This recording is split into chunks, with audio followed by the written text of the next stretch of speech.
আজকের ভিডিওটা খুব গুরুত্বপূর্ণ, কারণ আজ আমরা এমন একটা বিষয় নিয়ে কথা বলবো যে কথাটা গ্রামের চায়ের দোকান থেকে শুরু করে সোশ্যাল মিডিয়া, বড় বড় টিভি চ্যানেলে ঝড় উঠে যায়। প্রশ্নটা হলো, বিজেপি সত্যিই কি মুসলিম বিরোধী, নাকি ইচ্ছে করে বিজেপিকে খারাপ দেখানো হয়?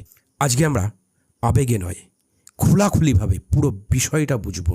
এই ভিডিওতে থাকছে বিজেপির আসল ইতিহাস, হিন্দুত্ব মানে কি, কেন বিজেপিকে মুসলিম বিরোধী বলা হয়, অটল বিহারী বাজপেয়ী মুসলিমদের নিয়ে কী ভাবতেন, আর যেসব রাজ্যে বিজেপি বহু বছর ধরে ক্ষমতায় আছে সেখানে মুসলিমদের অবস্থা কেমন।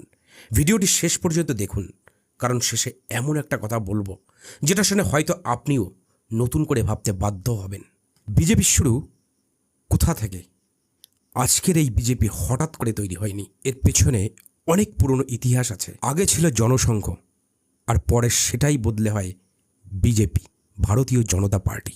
আর বিজেপির সঙ্গে আদর্শগতভাবে জড়িয়ে আছে আরএসএস। এখন প্রশ্ন, আরএসএস কি চায়? তাদের কথা হলো, ভারত শুধু একটা দেশ না, ভারত একটা সভ্যতা, আর এই সভ্যতার মূল শিকড় হিন্দু সংস্কৃতি। এখান থেকেই আসে হিন্দুত্ব শব্দটা। হিন্দুত্ব মানেই কি মুসলিম বিরোধিতা? এখানেই সবচেয়ে বড় ভুল বোঝাবুঝি। অনেক মানুষ মনে করেন হিন্দুত্ব মানেই মুসলিমদের বিরুদ্ধে দাঁড়ানো, কিন্তু বিজেপি দেবী আলাদা। তারা বলে হিন্দুত্ব মানে হিন্দুদের ধর্ম চাপিয়ে দেওয়া নয়, হিন্দুত্ব মানে ভারতীয় সংস্কৃতিকে গুরুত্ব দেওয়া। কিন্তু সমস্যা অন্য জায়গায়, কারণ অনেক সময় কিছু নেতা এমন কথা বলে ফেলেন যার ফলে মুসলিমদের মনে ভয় তৈরি হয়। আর তখনই বিরোধীরা বলেন, দেখো বিজেপি মুসলিম বিরোধী। বিজেপিকে মুসলিম বিরোধী বলা হয় কেন? এর পেছনে কয়েকটা বড় কারণ আছে। সবচেয়ে বড় ঘটনা বাবরি মসজিদ। 1992 সালে বাবরি মসজিদ ভেঙে ফেলার ঘটনা পুরো দেশের রাজনীতি বদলে দেয়। তারপর থেকে অনেক মুসলিম মনে করতে শুরু করেন বিজেপি হিন্দু রাজনীতি করছে। তারপর এলো গরু নিয়ে রাজনীতি, লাভ জিহাদ, সিএএ, এনআরসির মতো বিষয়। এসব ইস্যুতে মুসলিম সমাজের একটা বড় অংশ বিজেপিকে পছন্দ করে না। বিজেপির কথা শুনলেই তারা অস্বস্তি বোধ করে। কিন্তু অন্য দিকটাও শুনুন, বিজেপির সমর্থকেরা আবার অন্য কথা বলেন। তারা বলেন কংগ্রেস, সিপিএম, তৃণমূল সবাই মুসলিমদের শুধু ভোট ব্যাংক হিসাবে ব্যবহার করেছে। নেতারা ভোটের সময় বড় বড় কথা বলেছেন, কিন্তু সাধারণ গরিব মুসলিমদের শিক্ষা, চাকরি, ব্যবসা এসবের কতটা উন্নতি হয়েছে? বিজেপি বলে আমরা ধর্ম দেখে উন্নয়ন করি না। নরেন্দ্র মোদী বারবার বলেন সবকা সাথ সবকা বিকাশ। বিজেপি শাসিত রাজ্যে মুসলিমদের অবস্থা ঠিক কেমন? এখানে বিষয়টা কিন্তু একদমই সাদা কালো নয়। কিছু মানুষ বলেন বিজেপি শাসিত রাজ্যে আইন শৃঙ্খলা শক্ত হয়েছে, আবার অন্যদিকে অনেকে অভিযোগ করেন কিছু জায়গায় মুসলিমদের আলাদা চোখে দেখা হয়। গুজরাটের কথা ধরুন, একদিকে বড় বড় শিল্প এসেছে, রাস্তা, ব্যবসা, উন্নয়ন হয়েছে, আবার 2002 সালের দাঙ্গা আজও মানুষের মনে বড় প্রশ্নচিহ্ন হয়ে আছে। অর্থাৎ ভালোর কথাও আছে, আবার বিতর্কও আছে। এখন আসি বিজেপির সবচেয়ে সম্মানিত পলিটিশিয়ান অটল বিহারী বাজপেয়ীর কথায়।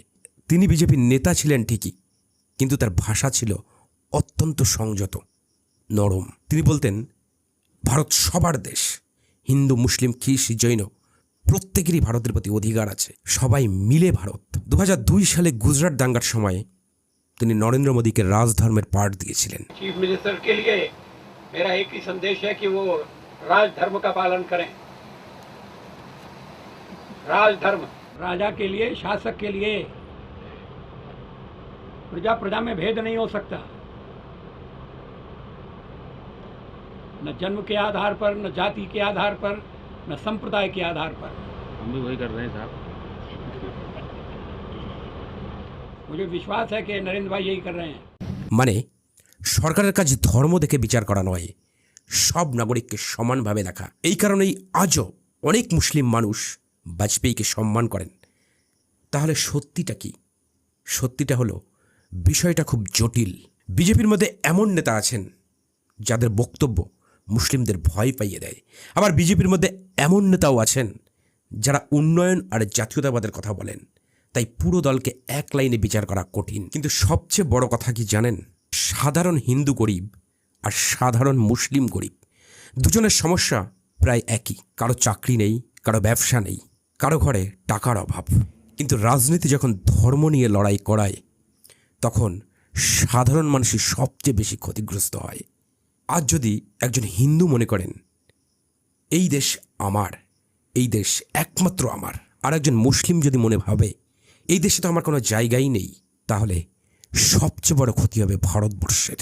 কারণ ভারত শক্তিশালী তখনই হবে যখন গ্রামের হিন্দু কৃষক, গ্রামের মুসলিম কৃষক দুজনেই মনে করবে এই দেশটা আমাদের সবার। আর রাজনীতি যদি ভাঙার বদলে এই জোড়ার কাজটা করে, তাহলে সত্যিকারের উন্নয়ন সম্ভব।